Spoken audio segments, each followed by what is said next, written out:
Okay, well, we've come to our ninth and final principle on focus. And this principle is called no stands for next option. Right? So when someone tells you no, it just means next option. Right? So it means go on to something else.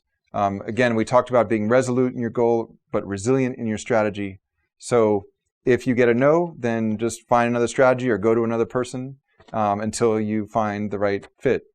So this is really dealing with the concept of failure. And I hope I'll convince you that failure is a failure as a concept. That failure actually as a concept is a failure.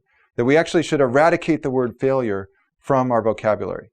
You know, when someone tells you, I don't know about you, but if someone tells me, you know, Tony, you failed, or you have a problem, I mean, I want to curl up into a hole and never come out. It's like something's wrong with me. I'm a failure. I've got problems, right? I mean, I was told that as a kid, actually. I mean, do you guys, any of you remember that being a child? Something like, you know, you've got problems. You know, there's something wrong with you. So instead of the word failure, I propose that we use the word challenge. Because when someone says to you, okay, you've got a challenge, you have a challenge here. It's like, or you say that to yourself, which is even more important because the voice we have with ourselves is the same voice we use with others. And that voice is very important, that we have a voice that's nurturing, that's reassuring, and it helps us as we're in this process of trying to focus on our career, on our lives. So if I have a challenge, that means I can do something about it. That means I can rise to that challenge. I can overcome or surmount that challenge. In fact, between the words failure, problem, and challenge, challenge is the only one that literally contains the word change within it. Funny coincidence. So I think that kids know much better how to handle failure. For example, you know, when you were a kid and you're trying to ride a bicycle, you know, you probably fell off the bike 100 times before you learned how to ride it. Did you, after each time you fell off, go, I'm a failure, I can't ride a bicycle? Probably not. Probably you just said, okay, well, wait, okay, so what did I do there, and how should I do this a little differently so I can stay on the bike?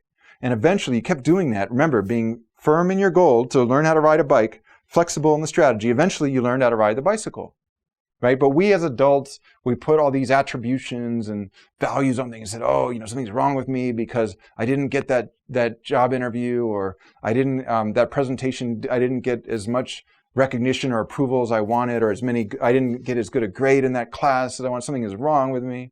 You know, well, we do that, and then we internalize those negative beliefs, and then we actually get worse at doing other things.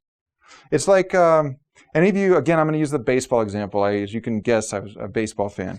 But, you know, I remember in Little League, which is like sort of like 11 and 12-year-olds playing, you see these kids, and very often, you know, they get a ground ball hit to them, and they make an error.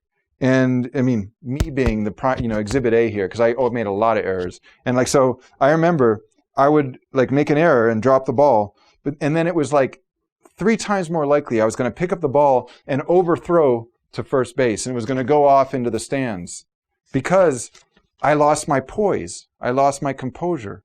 It's like one error leads to another. And this happens to us now. This happens to us today as adults in business, in organizations, in our careers, is that something doesn't go the way we want it to, we lose our self-confidence, and then a lot of things start going not the way we want them to, right? So we have to figure out a way not to let negative results destroy our process for how we're going to pursue our career goals and our life goals. That's really, again, what focus is about. Let's take an example. This is from Rosie Innes's grandmother, and I love this quote. Her grandmother once told her, Rosie's in career services here, you should never regret anything in life, as at one point it is exactly what you wanted. I love that quote because we look back and we feel so much guilt or remorse when things didn't go the way we wanted them to. But, you know, the Greek philosopher Heraclitus once said, you never step into the same river twice, right? So every step is a fresh step. And what happens is we look back and go, why didn't I do this back then? Why did I, why did I take that job? Or why didn't I dress better for that interview? Or why didn't I say this at that presentation? And what happens is that those self-doubts, again, that kind of destroys our process. But instead, what we can do is we can say, well, okay, what's happening here? I'm using present moment thinking, present moment thoughts to assess past actions. But remember, Emerson once said, the ancestor of every action is a thought. So in the past, we had previous thoughts that led to those previous actions. And now in the present, we have present moment thoughts that will lead to our actions now, which will determine our future, right? So what happens is that there's kind of like a temporal dysfunction here, right? Because we're using, we have certain, when we think back to those past moments, when we did those things, we had certain psychological, emotional, and social resources at our disposal, and we use those, we leverage those to choose those behaviors. Now, in the present moment, we have different psychological, emotional, social resources that will influence our current actions. So there's no reason to look back with guilt and regret and such. Instead, the important thing is to learn from what happened before and say, how can I apply that now? And those are the renewed resources we have now, those renewed cognitive, affective resources to determine how we'll act today.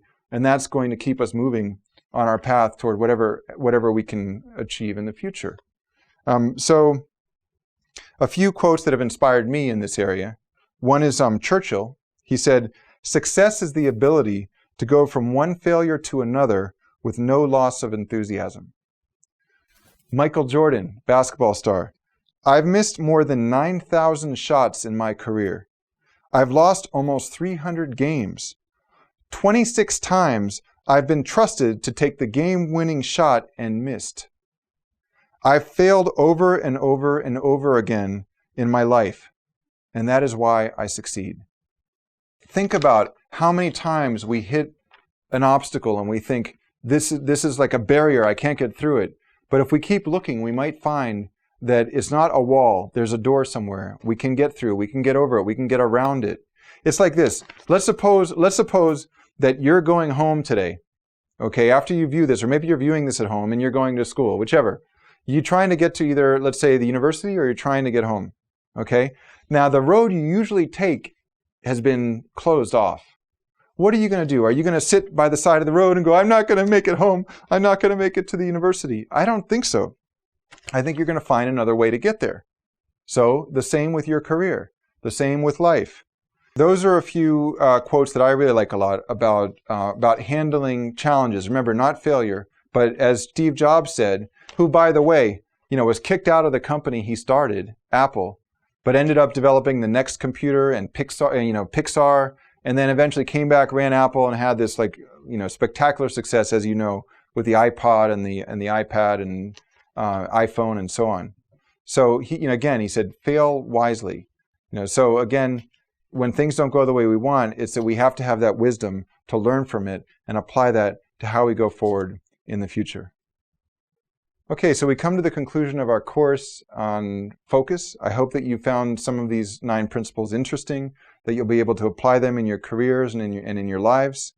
If you want more resources on focus, here are websites where actually if you go there and register, I send out a quote and a few paragraphs about how to apply it in your life related to focus, related to leadership, work-life balance, relationships.